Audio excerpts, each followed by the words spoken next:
If I were to say the word labor, the first image that would come to all our minds is a mother sweaty, lying flat on her back and pushing really hard.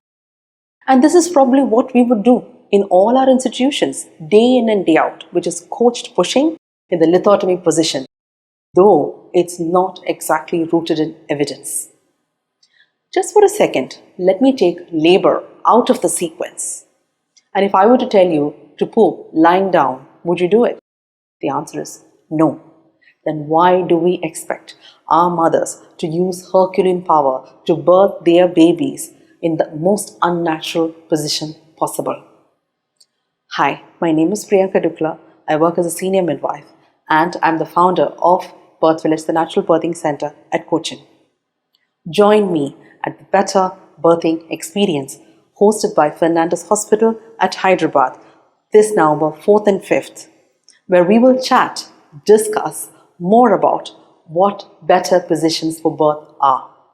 I look forward to sharing practical wisdom, evidence-based information, and a ton of experience of what I have gained over a decade in helping mothers birth in active positions. Let's make this happen together.